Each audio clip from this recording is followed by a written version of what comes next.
sina Brother Marco Evangelista, Apologetica, dito sa Veritas 846, ang radyo ng simbahan. Ave Maria! Gratia plena! Isang mapagpalang araw po ng linggo mga kapanalig. Ang dalangin nating sumapit po sa lahat. Samahan po ninyo ako sa mga sandali ng pag-aaral sa salita ng Diyos at pagtatanggol sa ating pananampalatayang Katoliko. Ako po si Brother Marco, si Evangelista. And of course, kasama ko po sa ating technical side si Engineer Marlon San Diego at ang ating magandang lalaking production assistant. Ngayon po'y linggo. Nabanggit ka kanina, Biyernes, baka nanibago kayo. Linggo po ngayon, ating Brother John Gutierrez. Okay, so wala ho ngayon si Brother Albert Gales sapagkat meron siyang mahalagang inasikaso in preparation sa kanyang wedding itong taon na to, kaya naghahanda yung mama Akala niya, sabi ko sa kanya, akala mo masarap mag-asawa ha? Kasi doon sa report natin kanina di ba? Maagang nagkakaroon ng mga teenage pregnancy. Yan yung mga bira ng bira, hindi naiisip na ang kinabukasan ang naghihintay kung anong haharapin natin diyan, ano? Kaya tayong mga magulang ay dapat na ihanda ang ating mga anak, no, na ang buhay pag-aasawa tulad ng matandang kasabihan ay hindi isang pagkain o isang kanin na pag napaso pwedeng ibuga, no ano yan no return yan no exchange, di ba? Yan ang buhay may asawa. Kaya akala nyo ganun lang, hindi po. Kailangan nating tutukan ang buhay may asawa. At speaking of that, mga kapanalig, syempre natatandaan natin nung nakaraang araw lang po, speaking of pag-aasawa, nung nakaraan lang po, February 14 to be exact, ay atin pong ginunita, atin pong pinagdiwang ang Valentine's Day. Kaya naman maraming happy, no? Maraming masaya. Pero nagkakaroon ng misconception diyan sa Valentine's celebration na yan.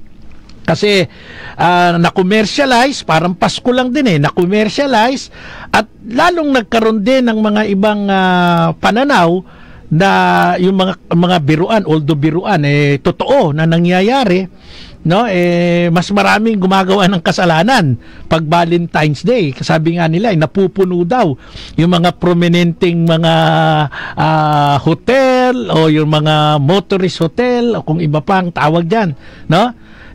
Yan ang dapat nating tutukan. Kaya this afternoon mga kapanalig ay samahan po ninyo ako para pag-usapan po natin ang napakagandang paksain na ito, para matuto tayo ano ba talaga ang dapat nating alalahanin kapag araw po ng February 14 o yung tinatawag nating Valentine's Day, araw ng mga puso. Sabi naman ng mga ilang conservative, alam nyo, yung araw ng mga puso, ang dapat nating gunitain dyan ay ang pag-ibig ng Diyos sa atin. Kaya yung John 3:16, nilagyan nila ng kahulugan yan, ano? For God so loved the world, He gave His only begotten Son, that whosoever believes in Him shall not perish, but have an everlasting life. Nilagyan nila ng mga letter by letter. Lumabas dun yung Valentine dun sa word ng John 3:16. Alam nyo, sa totoo lang, ang Diyos ang unang umibig sa atin, kaya dapat tayong umibig. Maraming mga turo dyan sa ating ebanghelyo at sa mga sulat, katulad ng sulat ni San Pedro, tulad ng sulat ni San Juan, katulad ng sulat ni San Pablo, no?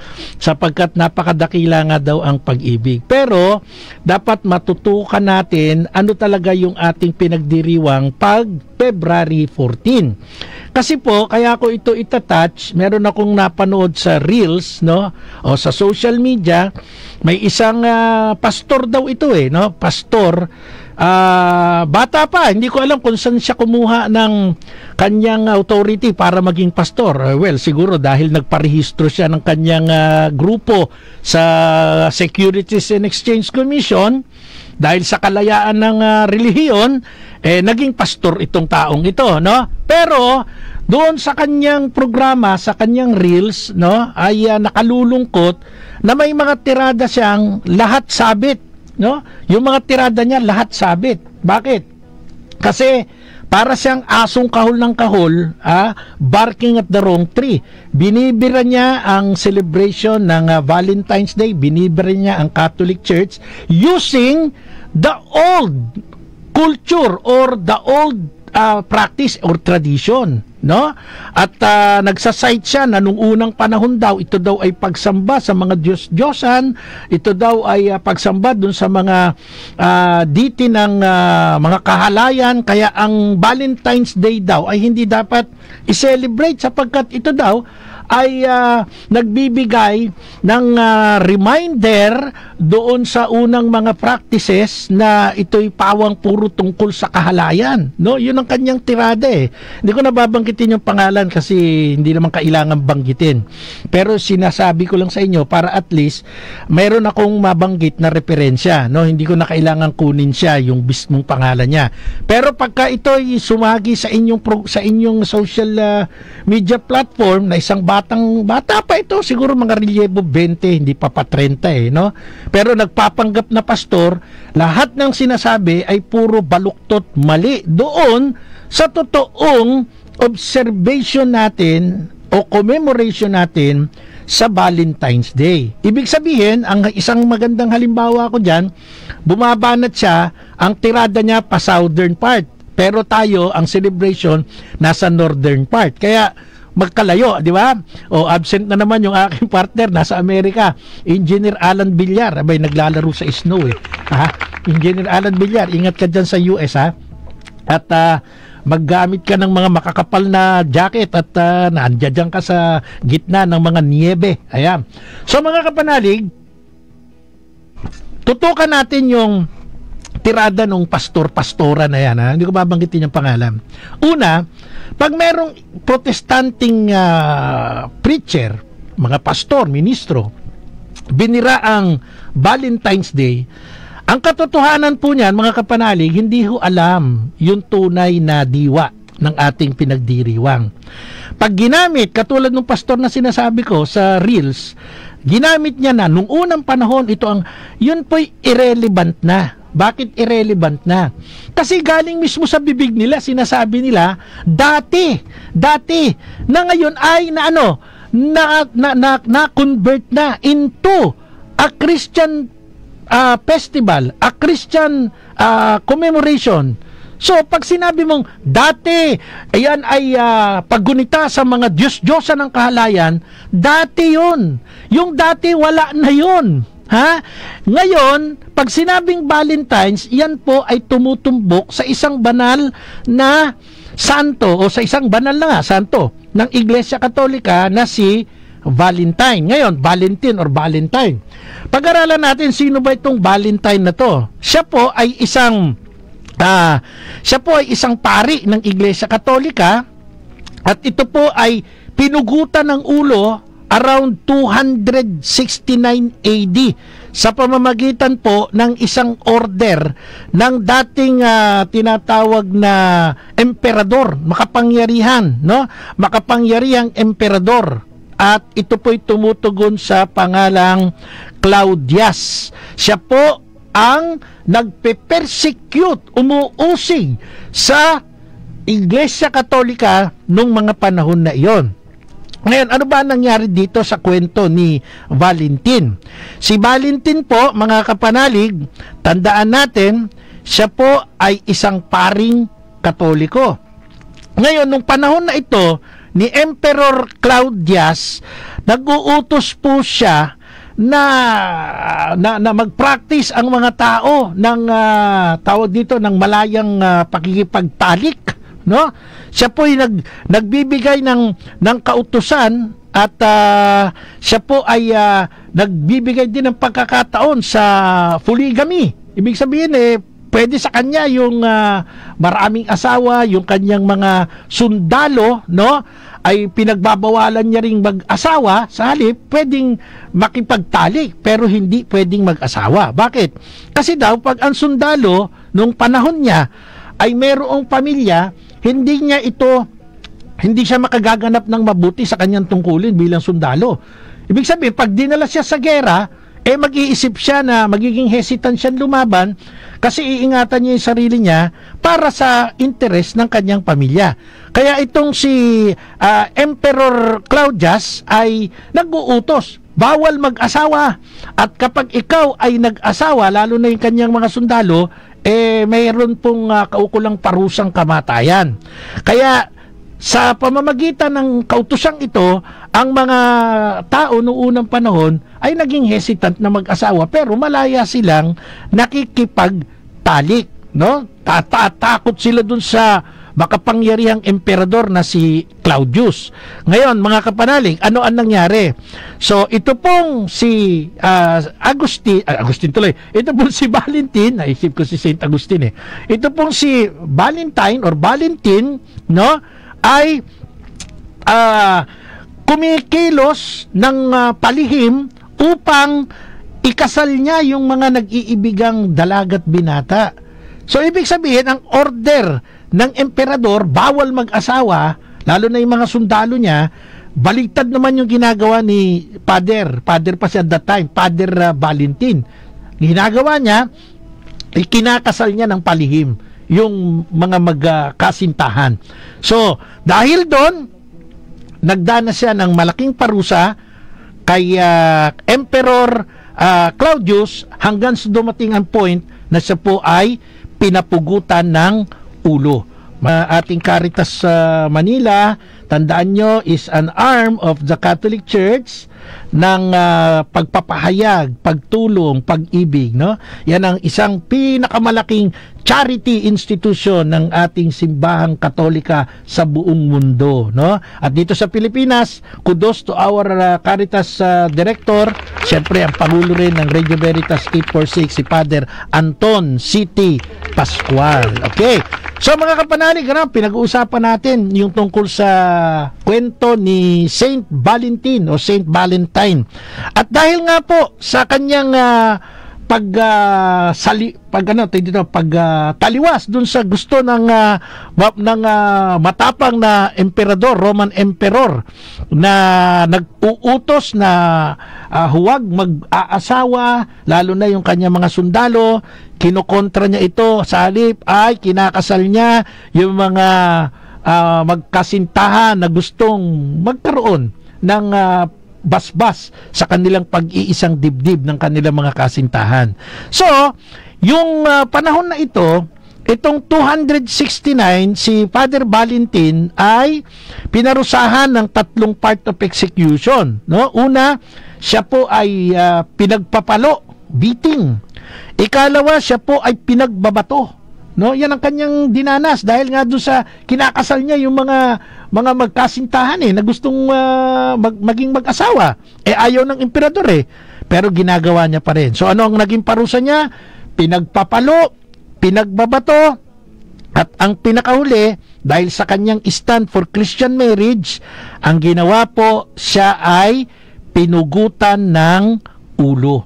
So ito ang nangyari sa paring Katoliko na si Valentin. Kaya sa pamamagitan ng kanyang pagsasakripisyo at pag-iingat sa Christian marriage, sa importansya ng pagkakasal at pag-aasawa, ito pong si Father Valentin ay kinilala at pinarangalan ng simbahan, kaya siya po ay itinuturing na patron ng pag-ibig, no? Siya ay naging patron ng pag-ibig. At magmula nung panahon na yon, ang Kristiyanong simbahan sa buong mundo ay binigyan siya ng pagkilala at parangal, kaya tuwing February 14 ay atin pong ginugunita itong pari na si Valentin na itinanghal na santo ng Santa Iglesia Katolika dahil sa kanyang paglaban sa nais ng isang matapang na emperador na ipapapatay, bawal ang mga nagpapakasal. Pwedeng makipagtalik, pwede ring mag-asawa ng marami. So, kinontra niya ito. Kaya nagkaroon tayo ng Valentine's Day. Actually, ang totoo dapat celebration dyan ay Peace Day talaga, no? Happy Peace Day of Saint Valentin, no? So, yan po mga kapanalig.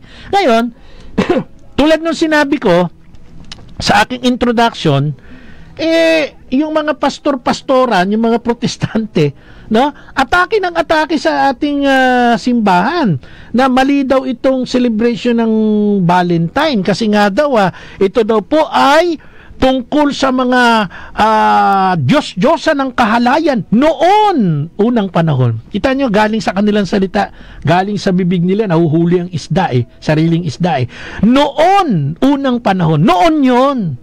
Pero, nung nagkaroon ng Father Valentin at tinanghal na Saint Valentin, nabago po ang kwento ng February 14. Dito po ipinahayag na kailangan nating maging matapang, kailangan nating ipagbantog ang kahalagahan, ang kabanalan ng Christian marriage, no? So, iyan po ang totoong kwento niyan. Eto na ngayon. Nako, kayo mga Katoliko, kayo mga Katoliko, dapat bang bigyan nyo ng parangal yung mga ganyang klase ng mga santo-santo ninyo? Ito, nakalimutan yata nila. Ang mga protestante po mahilig sa Bible as their reference. Bible po, Brother Tony Di Mapilis and Honorable Jason Yumang, no? Si Brother Ray Agaton, nanonood at nakikinig sa atin. Si Stella Maris, no? Si Stella Maris Gales, yung kapatid ni Brother John Albert, nanonood din sa atin. Eto ngayon, na inaatake nila lagi pag meron tayong mga pinararangalan na mga banal. Yung mga kapanalig nating nanonood po ng live sa ating sariling Facebook dito sa Veritas, no? Yung DCRB. Okay, 846. Yun pong tutukoyin natin to ng direkta. Yun pong atake ng mga protestante sa atin. Kayong mga Katoliko, kahilig ninyo mga santo-santo, meron kayong mga binibigyan ng mga pagkilala at mga parangal. Yan po ba'y nasa Bible, mga kapanalig?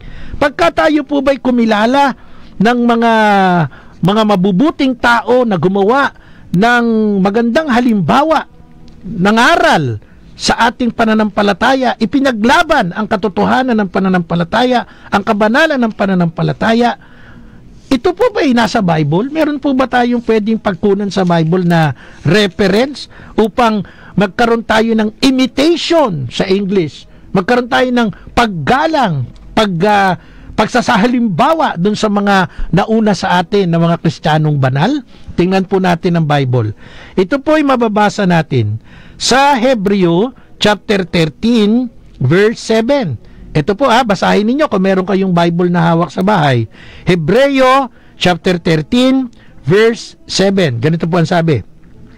Alalahanin ninyo, ayun, sa introduction pa lang, di ba? Alalahanin ninyo ang mga nangasiwa sa inyo at nagpahayag sa inyo ng salita ng Diyos. Isipin nga ninyo kung paano sila namuhay at namatay at tularan ninyo ang kanilang pananalig sa Diyos. Mga kapanalig, ano po ang tanong natin? Meron po bang batayan sa Biblia na tayong mga Katoliko ay nagbibigay po ng paggaya, nag-i-imitate tayo, ginagawa nating huwaran ang mga banal katulad ni Saint Valentin, katulad ni San Agustin, katulad ni San Francisco ng Assisi, katulad ni Santa Teresa, no? Marami pang banal. Meron po bang reference sa Bible? Meron po. Maliwanag po, binasa ko sa inyo, Hebreo chapter 13 verse 7, klarong-klaro. Ang sabi po dito, isipin ninyo kung paano sila namuhay at namatay. Katulad ni Saint Valentin, siya po'y namuhay bilang pari ni Kristo at siya po'y namatay dahil tinindigan niya ang kasagraduhan ng kasal, ng pag-iisang dibdib na may basbas ng Panginoon. Kontra doon sa emperador na nag-uutos, bawal mag-asawa, lalo na yung kanyang mga sundalo. Pwedeng makipagtali kung kani-kanino, pwedeng mag-asawa ng ilan. Kinontra yan ni Valentin, Father Valentin that time. At siya'y tinanghal na santo. Ano sabi ng Hebreo 13:7? Tularan ninyo, no? Tularan ninyo ang kanilang pananalig sa Diyos. Alam nyo kung anong sinapit ni Father Valentin? Father pa lang siya noon. Binato, pinalo, hanggang pinugutan ng ulo. Yan ang kanyang pananampalataya. Kaya pagka inaalala natin ng isang banal na nag-alay ng buhay para sa kanyang pananampalataya, para sa kaluwalhatian ng Diyos, para sa katotohanan, biblical po yan. Pag tayo'y nag-imitate sa kanila, biblical po iyan, mga kapanalig. Kaya ho, contrary sa turo ng mga pastor, contrary sa turo ng mga preacher ng bagong panahon, na bakit tayo may mga santo, bakit ginagaya natin yung mga yan, bakit importante sa atin yan, contrary sa kanilang aral, kumukontra rin po iyon sa mismong nakasulat, sa banal na kasulatan, sa Biblia, na ginagamit nilang referensya, ginagamit nila para sila'y mangaral. Kaya nagtataka ako sa mga pastor na ito Bakit pagka mayroong mabuting balita na kakatig, magpapatibay sa practice natin sa Roman Catholic Church, ayaw nilang basahin. Ini-skip nila. Kaya sabi ko, pag ako nagbasa ng Bible, gumagamit ako ng highlight Di ba? Itong mga to yata ang ginagamit yung liquid paper, yung pinambuburan ganun, nagiging puti, hindi na-highlight Di ba? Ang liwanag ko ng binasa ko Kung may Bible kayo mga kapanalig sa bahay nyo, buksan nyo. Hebreo chapter 13 verse 7. Kung marireach out nyo yung mga pastor na nagsasalita na hindi pwedeng mayroong santo, may mga banal, baka pwedeng sabihin nyo, impunto, basahin nila sa harap ninyo. Hebreo chapter 13 verse 7. Ang liwanag po ng sinabi, tularan ninyo ang kanilang pananalig sa Diyos. Isipin ninyo kung paano namatay, paano nabuhay yung mga nangaral, nangasiwa ng salita ng Diyos sa inyo. Ang mga santo natin, medyo nangangatilala muna natin yung mga santo natin, nagpakita po ng magandang halimbawa para tayong mga Kristiyano ngayon, meron tayong tinatanaw na mabuting nangyari sa takbo ng panahon simula ng tinatag ng Panginoong Yesus ang kanyang simbahan. Diba? Meron tayong, ang mga santo natin ay mga bayani ng ating pananampalataya. Kumbaga sa republika natin, meron tayong tinatanaw na matapang si Jose Rizal, si Andres Bonifacio, at iba pang mga bayani. Meron tayong mga santo, sila ang mga bayani ng ating pananampalataya. At nasa Bible po iyan. So bukod po sa Hebreo chapter 13 verse 7, mga ginigiliw kong kapanalig, mga taga-subaybay natin, basahin pa po natin yung isa pang bahagi sa Bible. Ito po ay nasa Pilipos chapter 4 verse 8 to 9. Ano pong sabi ng Pilipos chapter 4 verse 8 to 9? Sa wakas, mga kapatid, dapat maging laman ng inyong isip ang mga bagay na karapat-dapat at kapuri-puri, mga bagay na totoo, marangal, matuwid, malinis, kaibig-ibig at kagalang-galang. Isagawa ninyo ang lahat ng inyong natutuhan, tinanggap, narinig at nakita sa akin. Kung magkagayon, sa inyo ang Diyos na nagbibigay ng kapayapaan. Anong sabi ni Apostol Pablo? Kailangan daw, ay maging laman ng isip natin yung mga bagay na karapat-dapat, kapuri-puri, bagay na totoo, marangal, matuwid, malinis, kaibig-ibig, kagalang-galang. Isagawa nyo ang lahat ng inyong natutunan, tinanggap, narinig, at nakita sa akin. Ano ibig sabihin nun?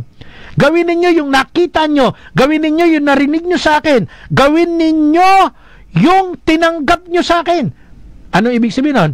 Let us imitate Saint Paul. Let us imitate, gayahin natin. Yan ang sabi ng Bible. Kaya yung mga pastor na sinagsasabing, hindi, walang santo, hindi totoo yan.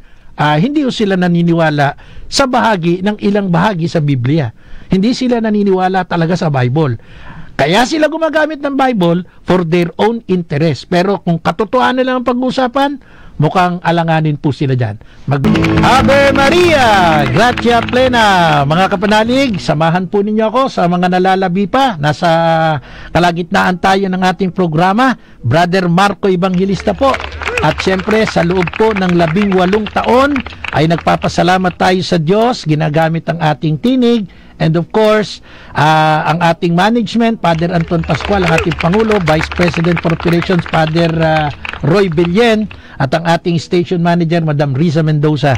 Kasama ko po this Sunday, sa ating pong technical side, Engineer Marlon San Diego, at ang ating production assistant, si Brother John Gutierrez. At wala si Brother Albert Gales, naghahanda ng kanyang pagpapakasal sa kanyang fiancé. Ayan. So, pag-ibig yan kaya ito yung ating topic, si Saint Valentin, no? Na nagkaroon ng feast day noong February 14. So, yung ating dinidiscuss. Ang nakalulungkot, sa halip makita ng mga protestanting pastor, ng mga protestanting preacher, ang ganda ng ginawang sakripisyo ni Valentin para sa kabanalan ng pag-iisang dibdib, inaatake pa, no? Ang February 14 daw, ang Valentine's Day ay celebration daw ng mga Diyos-Diyosan ng kahalayan. Yun ang sabi ng mga pastor. Yung pastor, lalo na yung napanood kong pastor sa Reels. Ewan ko kung kailan ipinanganak ito Ito ba yung nagbabasa lang ng Bible para sa kanyang interest? Para kumita siya? Magkaroon siya ng mga member? At kanyang makuna ng mga kinakailangan niyang love offering? Kasi kung nagbabasa talaga to ng kasaysayan, kung ito'y nagbabasa ng Bible, hindi niya para atakihin. Lalo na yung pagkakaroon natin ng mga banal sa simbahan. Napaka-importante po na meron tayo mga bayani ng pananampalataya. At tulad ng binasa ko sa inyo, sa Hebreo 13:7, maliwanag na sinabi doon, ay tularan natin sila. Tapos ito, binasa ko sa Filipos chapter 4, verse 8-9. Sabi ni Apostol Pablo, lahat ng tinanggap ninyo, lahat ng natutunan ninyo, lahat ng narinig ninyo, lahat ng nakita ninyo sa akin, ay gagayahin nyo, isagawa nyo. O di pag-imitate yun, paggaya yun, dagdagan pa natin. Mga kapanalig, ang ating referensya na importanteng may mga banal na tutularan natin. Basahin po natin sa bahagi ng unang aklat ng Corinto, chapter 11, verse 1. 1 Corinthians, chapter 11, verse 1. Anong sabi ni Apostol Pablo? Maigsi lang po ito, basahin nyo sa bahay.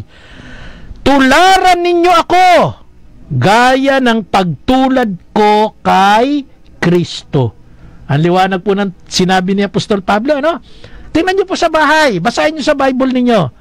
O kaya, kung meron kayong hawak na cellphone, siyempre, dali lang, Google nyo. 1 Corinthians chapter 11, verse 1. Anong nakalagay? Tularan ninyo ako, tulad ng paggaya ko kay Kristo. Sabi ni Apostol Pablo yan. So, anong ibig sabihin? Pagka tayo ay tumingin sa mga bayani ng pananampalataya sa ating mga banal, tayo po ay naniniwala doon po sa tinuturo ng ating Apostol Pablo. Naniniwala po tayo sa banal na kasulatan. Hindi po tayo selective katulad ng ginagawa ng mga pastor-pastoran. Yung pabor lang sa kanila, babasahin nila. Dapat ba tayong tumulad sa mga banal, sa mga bayani ng ating pananampalataya? Tingnan pa ho natin. Unang aklat ng Thessalonica, chapter 1, verse 6-7. Ano sabi dito? Chapter 1 ng unang aklat ng Thessalonica, verses 6-7. Tinularan ninyo kami. Yun ang introduction, no?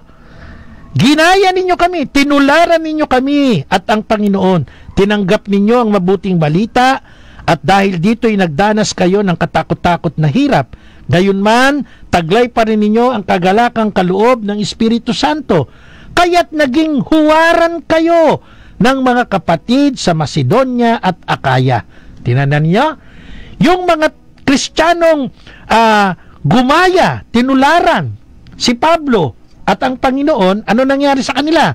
Sila na naman ang naging example, naging huwaran ng mga Kristiyanong kapatid sa Macedonia at Akaya. Kita ninyo nagagawa? Ang nagagawa ng pagtulad, lalo na kung maganda, ang halimbawa, nakakapagbigay ng inspirasyon. Di ba? Nakakapagbigay ng magandang inspirasyon. Kaya tayo sa Catholic Church ay may mga santo. Kasi meron tayong tinitingnan na gagayahin natin. Walang pinagkaiba yan doon sa mga kabataan ngayon. Tinitingnan nila yung kanilang mga idolo, lalo na yung mga mahilig sa mga yung mga Korean, mga Koreano. O, di ba? Mga Koreana. O, pagka meron kang idol na dancer, ginagaya mo yung mga moves. Pag meron kang idol na singer, pinipilit mong abutin yung mga tono niya. Ginagaya mo siya, di ba? So, ganun din po sa ating mga banal. Pag meron kang tinitingnan na banal, ako, ang aking isa sa paboritong banal, si San Maximilian Kolbe, at si Saint Francis of Assisi. O, di ba? So meron deep in my my heart, meron akong tinitingnan na meron silang ginawa na someday, somehow, magaya ko din, di ba? Si San Maximilian Kolbe, nag-alay ng kanyang sarili para sa kaligtasan ng iba. Si San Francisco ng Assisi, hinubad ang lahat ng karangyaan ng mundo at naging simpleng mananampalataya ng Panginoon. Yung meron siyang vow of poverty, di ba? So, mahirap. Pero pagka meron kang tinitingnan, meron kang idol, mga lodi natin, yun yung sinasabi mismo ng banal na kasulatan. So meron pang isang part, yung Hebreo chapter 6 verse 12. Anong sabi? Kaya't huwag kayong maging tamad. Tularan ninyo ang mga taong nagtitiis at nananalig sa Diyos, at sa gayoy tumatanggap ng mga ipinangako niya. Ang liwanag po ng sinabi ng Hebreo chapter 6 verse 12. Huwag kayong maging tamad. So ibig sabihin, maging masipag ka. Ito yung kasunod. Tularan ninyo ang mga taong nagtitiis at nananalig sa Diyos, at sa gayoy tumatanggap ng mga ipinangako niya. Ito'y kaugnay pa rin ng ating ebanghelyo ngayon linggong ito, di ba? Itong sinasabing ito ng Hebreo chapter 6 verse 12. Tularan ninyo ang mga taong nagtitiis. Alam niyo, nung dumaan ako sa struggle ng aking pagiging Kristiyano, 3 years ago, yung aking daughter na si Maria Kiona Francesca, to be exact, ay February 6, 2022, at age 6 years old, kinuha sa akin ng Panginoon. Napakabigat po sa isang magulang na yung kanyang anak ay kunin ng Panginoon nauna pa sa kanya. Kasi ba meron tayong impresyon, yung mga magulang ang maghahatid sa kanila sa libingan na yung kanilang mga anak. Baliktad yun nangyari sa akin. Yung anak ko ang hinatid ko sa kanyang huling hantungan. Gaano kasakit yun. And to think na sinasabi ko, naglilingkod ako sa Panginoon, kasama ko rin yung batang iyon, pero kinuha ng Panginoon. Pero dahil meron akong tinitingnan na isang mananampalatayang nakaranas ng mga pag-uusig, nakaranas ng matinding sufferings, yun ang tiningnan ko. Kaya na-overcome ko yung anumang pain, anumang anxiety. Kwento ni Job, di ba? Si Job, napakaganda ng kwento ni Job. So pwede nating tularan yung pagtitiis ni Job. Pwede nating tularan yung pananampalataya ni Job. Yan yung sinasabi dito sa Bible, sa Hebreo chapter 6 verse 12. No? Tularan ninyo ang mga taong nagtitiis at nananalig sa Diyos. Huwag kang bibitaw sa Diyos. Ngayon, kung may tinitingnan kang isang banal at ganun ang kanyang pinagdaanan, malaking magiging tulong sa iyo yun. Kaya tayo sa Roman Catholic Church, meron tayong mga banal. Meron tayong maaaring maging huwaran. Maaari nating ma-imitate. Yan, to be exact word. Di ba? So mga kapanalig, yung atake ng mga protestante, sabi ko nga, itong pastor-pastora na to na nasa Reels, nasa Facebook, ginagamit ang social media, puro baluktot ang kanyang mga sinasabi. No? At hindi lang siya nag-iisa. Marami yan. Maraming mga umusbong na pastor-pastoran ngayon. Ewan ko paano naging pastor. Kasi kung totoong yan ay merong aral sa Biblia, nakakapagtaka para atakihin nila ang pagkakaroon natin ng mga banal katulad ni Saint Valentin. Siguro nga, kaya nila kailangan gawin yon para magpalapad sila ng papel sa mga followers nila na wala namang aram, hindi naman nagre-research, no? Ayun, ano nangyari? Yung bulag, umakay ng kapwa bulag, pareho kayo mahuhulog sa hukay. Ngayon, isa pa, may halimbawa po ba sa Biblia na pinarangalan ang isang nilalang, isang tao, na siya po ay patay na? Tingnan natin ha. Patay na, katulad nila yung mga binanggit ko mga santo, mga wala na yan mga patay na yan Meron ba sa Bible na halimbawang katulad yan, patay na sila pero pinararangalan pa rin natin? Basahin natin. 2 Kronika, chapter 32, verse 32 hanggang 33. Ang iba pang mga pangyayari sa paghahari ni Hezekias at ang kanyang mabubuting gawa ay nakasulat sa ang pangitain ni Propeta Isaias na anak ni Amos at sa kasaysayan ng mga hari ng Huda at Israel. Namatay si Hezekias at inilibing sa pinakamataas na libingan ng mga anak ni David. Sa pagkamatay niya pinarangalan siya ng buong Huda at Jerusalem. Ang anak niyang si Manases ang humalili sa kanya bilang hari. So ang tanong natin patay na.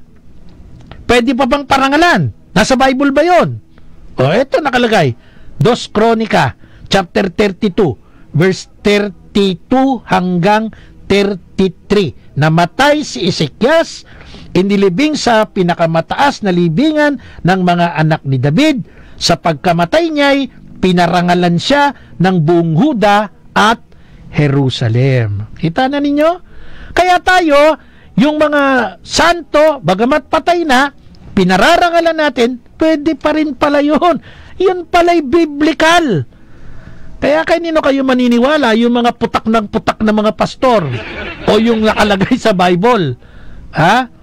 Yung nakasulat sa Bible. Yan lang po yan mga kapanalig Now, do we ever observe the permissible veneration of a living person? Meron ba tayong makikita na pinapahintulutang bigyan ng veneration o paggalang? Yun namang isang buhay na tao, di ba? Yun naman ang another question natin. Okay, basahin natin. Unang aklat ng Kronika, chapter 29, verse 20. At sinabi ni David sa sambayanan, purihin ninyo ang Diyos ninyong si Yahweh. Pinuri nga ng buong kapulungan si Yahweh, ang Diyos ng kanilang mga ninuno. Yumuko ang lahat, sumamba kay Yahweh, at nagbigay galang sa hari. Sumamba kay Yahweh at nagbigay galang sa hari. So may kwento sa Bible. Patay, pwedeng parangalan. Buhay, pwedeng parangalan. Hindi ibig sabihin nun ay inaagaw yung karangalan ng Diyos. Basahin nyo, 2 Kronika, chapter 29. Amen! Nasa huling bahagi na po tayo ng ating palatuntunan, mga kapanalig. At shout out po sa ating mga listener sa DCRB 846, ang ating Facebook account. At nariyan nakikinig sa atin si brother, ano pangalan ni brother? Number 0906381. Hindi ko na bubuuhin. From Our Lady of Ascension, Paris. Ayan. Brother RJ Tamayo. Yun pala, Brother RJ Tamayo. So, nandyan din po sa ating linya.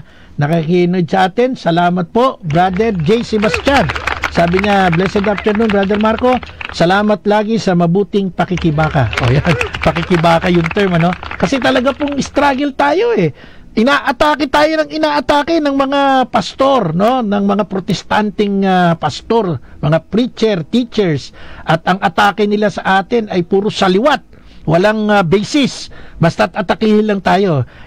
Unfortunately, may mga kapanalig tayo na mahina ang faith, hindi nag-aaral, hindi nagre-research, hindi nagtatanong, nakinig sa mga pastor na ito, akala nila totoo yung sinasabi.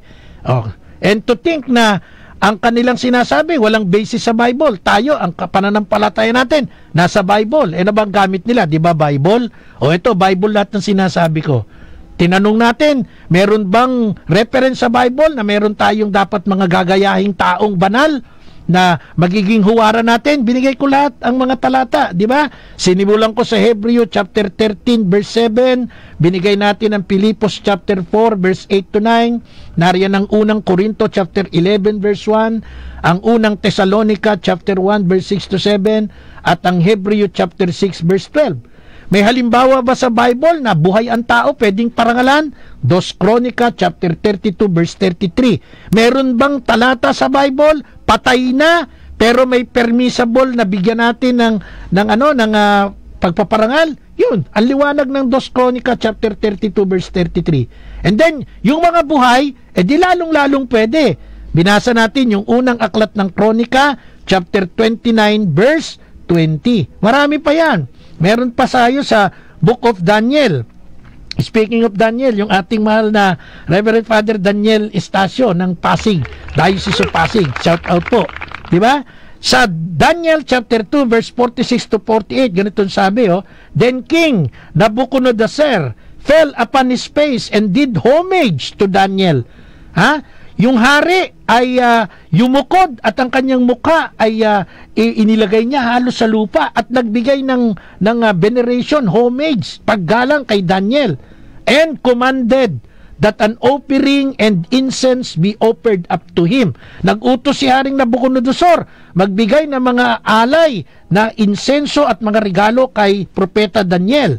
Verse 47, the king said to Daniel, Truly, your God is God of gods and Lord of kings, and revealer of mysteries, for you have been able to reveal this mystery. Then the king gave Daniel high honors and many great gifts. Kita na ninyo? Pwede bang parangalan ang isang banal na buhay? Pwede. Pwede bang parangalan ang isang mabuting tao na namatay? Pwede. Nasa Bible lahat ng ating reference, di ba? At meron pang isang bahagi dito po sa aklat ng Gawa, chapter 16. Anong sabi ng Gawa? Chapter 16, verse 29 to 31. Ito yung mga halimbawa nating nasa Bible na nagtataka ako bakit hindi alam ng mga protestanting pastor na nagtuturo. Nagtuturo ba o umaatake lang? Yun ang tanong Engineer Marlon, nagtuturo ba o umaatake lang? Basahin ko po sa inyo. Gawa chapter 16, Gawa chapter 16, verse 29 to 31. Anong sabi ng Bible?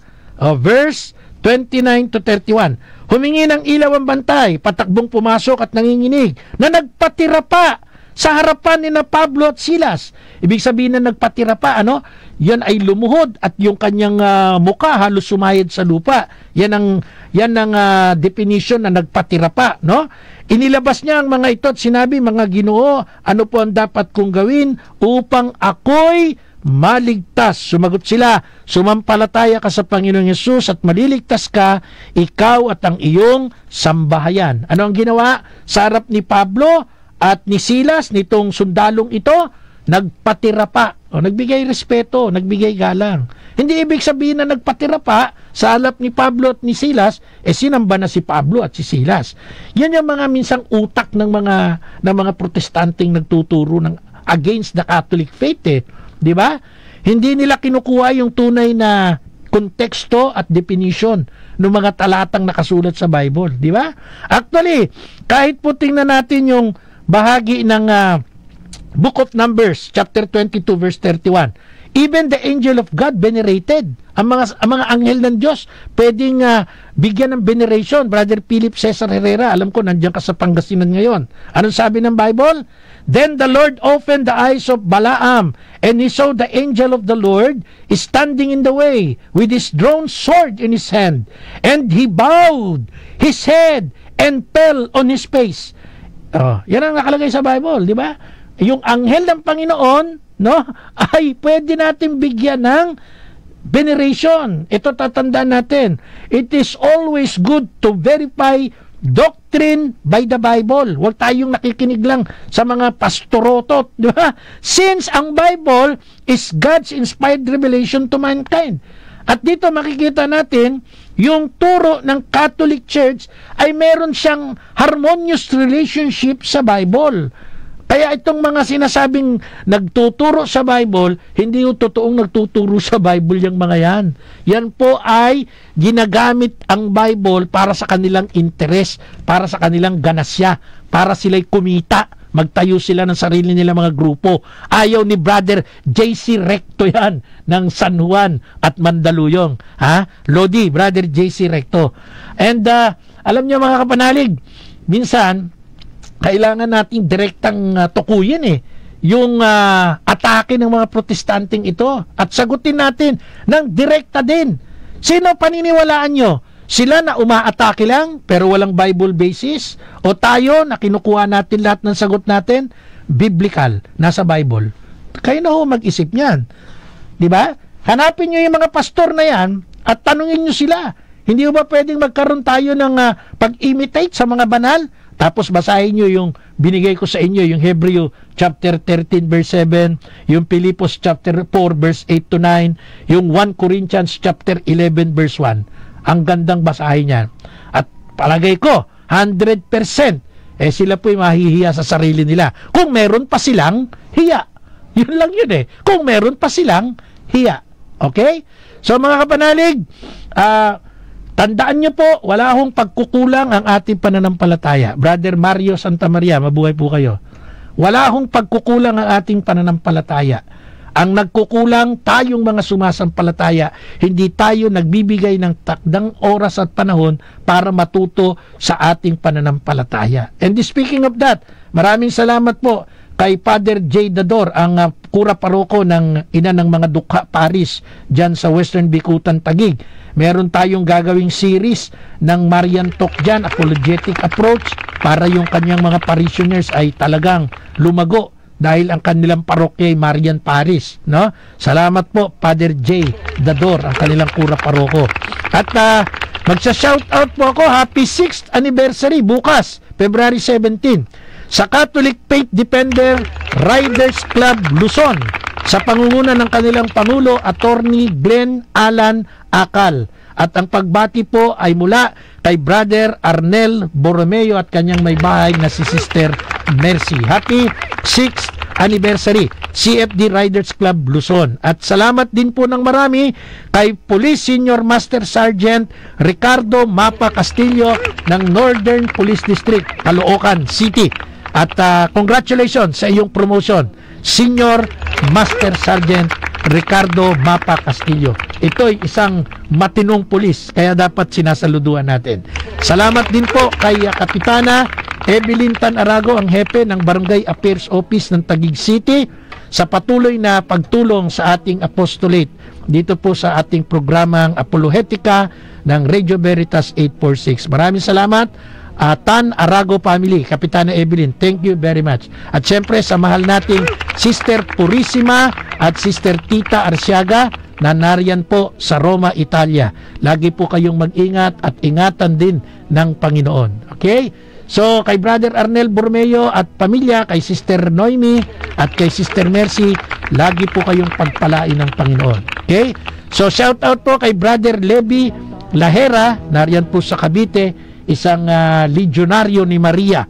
Shout out kay Sister Arlene Flores. Alam ko Sister Arlene ay nasa Laguna. Shout out po kayo sa inyo. At sa marami pang mga kapanalig natin na lagi pong nakatutok dito sa ating programa. May nag-chat sa akin sabi niya, pwede po bang bigyan nyo ng pagkakataon na kaming mga listener ninyo ay makapasok through radio, through telephone. Sabi ko, alam mo ninyo, gusto namin kayong ma-entertain, pero phone patch, no? Kaunting-kaunti lang ho yung oras natin. Sa isang oras lang po, bitin na bitin tayo magpaliwanag. Pag nagpapasok pa tayo ng caller, hindi na ho natin madidiscuss mabuti yung ating mga paksa. So, hindi ho tayo possible magkaroon ng ganon.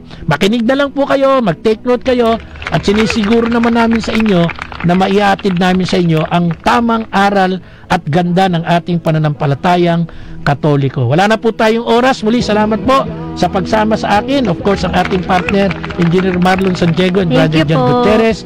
Kasama si Brother John Albert Gales, bagamat wala dito sa studio. Ako po, si Brother Marco, si Evangelista, laging nagsasabing, sumainyo ang katotohanan. Salamat po.